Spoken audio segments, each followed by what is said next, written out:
I don't know if there are going to be any surprises because I'm not sure there are surprises in this tournament. I'm doing the Golf Writer thing after this, and I'm essentially going to do a story on handicapping the field. You pointed out 60 players in this field, and I think you and I are of the same mindset. In that first category, it would be players going for gold. I think I said 14, or I said 15, you said 14. Who stands out in that category, that very first one for you?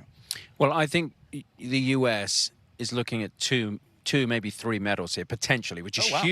huge, right? I mean, Schauffele and Scheffler are the first two that stand out. Those are two players that are in my 14 going for gold. And I mean, I would not be surprised. I don't think anybody would be surprised if that was silver and gold, those two players. I think you've got to look at John Rahm coming off a win last week in Live. I think he's a player who could really get into the fact that he could be part of history winning a gold medal. I mean, I think Rahm really loves the history of the game, and I think he could be somebody that buys into this. And then I also look at someone like McIlroy. I mean, there's so much pressure and so much talk about winning a major that almost it becomes too much for him, I think. And we saw that coming down the stretch of the US Open, how much pressure he was under.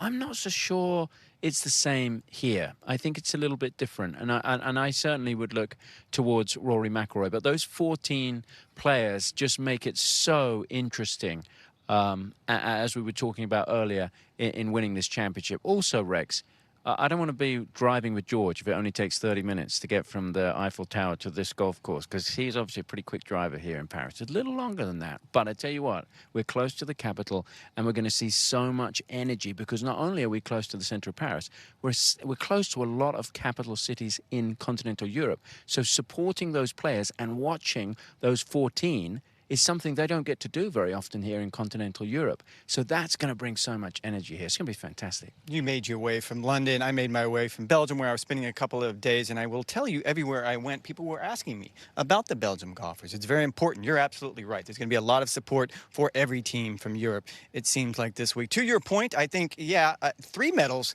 That seems optimistic. A sweep would be something certainly talking about. But Colin Morikawa, you throw him in the mix. He certainly has been playing well. I would also point out the John Rahm pick seems very, very good. Not only did he win the Live event last week, but he also finished top 10 at Royal Troon. That was his first top 10 of the year in a major championship. I like both of those, but I'm going to go with Rory because I keep going back to Tokyo and how much that meant to him. And he said it. He never played so hard for a third place in his life. Of course, he was in on that playoff trying to get bronze. So I think he would be the one that I would stick with for getting a medal. Doesn't matter what color. I feel like he's going to get a medal this time around. Now, that second category would be a player just looking for some sort of a medal, and that seems to me the biggest category. I go back to Tokyo. Both the players who got silver and bronze were ranked outside the top 150 in the world. So it's a really wide open field. Give me a name that sticks out of that group. Noren sticks out. I mean, I think he won here in the French Open a few years ago. I mean, Ludwig Aberg is part of that 14 that could win a gold medal. But he also played, a lot of people haven't played here who are outside of that DP World Tour fold, right? I mean, you've got 5 players from the European Ryder Cup team here in 2018. All of them obviously have a lot of experience. But then on the American side, none of them have played here, which is pretty surprising. But you got to look at players that have had experience here over the years, because this golf course, I think it will take a bit of learning, especially where to place it off the tee.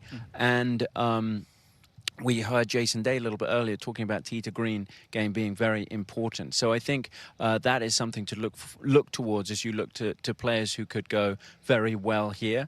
But I think that what we saw, as you mentioned last time in Tokyo, throwing up a surprise with players that were ranked a long way down the rankings getting a medal, that just adds to what we were talking about with growing the sort of nature of this sport around the world, because you've got people that suddenly start watching that weren't expecting golf to feature. Aditi Ashok, who almost won a bronze medal.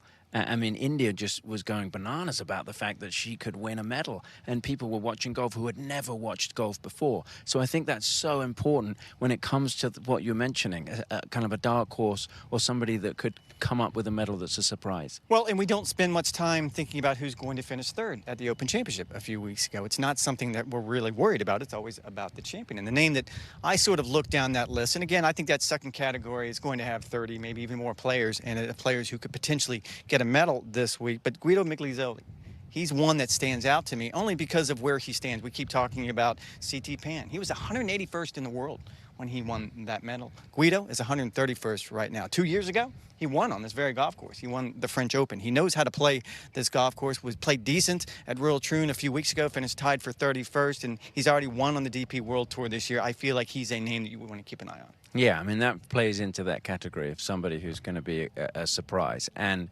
I think that just adds a really interesting element. And that was something that when we did the first Olympics in Rio, it hadn't really dawned on me that we were going to be thinking about somebody that was going to be finishing third. We were really concentrating on who's going to win this, who's going to win the gold medal. But then when it comes to Sunday and you're calling the action, suddenly you start to think, well, you know, if somebody has a 10-shot lead, this is still really exciting. You know, when you're working on a golf tournament, unless it's Tiger Woods who has a 10-shot lead, there isn't necessarily as much excitement. But that totally changes in the Olympics because that bronze medal still means so much for winning an Olympic medal. And, you know, it could be, as George was talking about, massive playoff that we had in Tokyo.